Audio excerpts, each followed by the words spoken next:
5 Temmuz Urumçi katliamının 14. yıl dönümü dolayısıyla 5 Temmuz'da ABD'nin başkenti Washington'da 3 yerde gösteriler düzenlendi.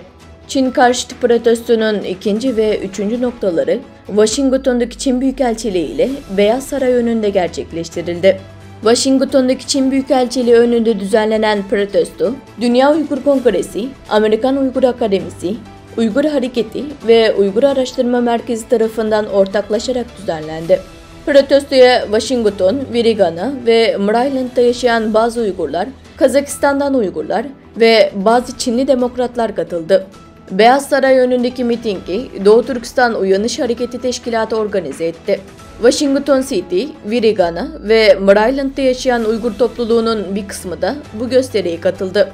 Göstericiler, Çin'in Doğu Türkistan'daki soykırımını durdurun, Doğu Türkistan'ın bağımsızlığını geri getirin ve Çin'i soykırım suçlarından sorumlu tutun gibi sloganlar ve pankartlar taşıdı.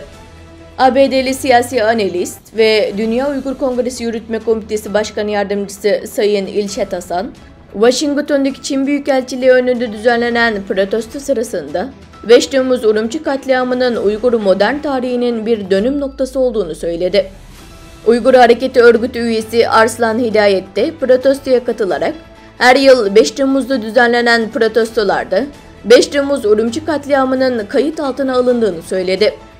Dünyanın siyasi merkezi Washington'daki Çin karşıtı protestolar, diplomatik alanda bölge sakinlerinin, turistlerin ve diplomatların ilgisini çekti.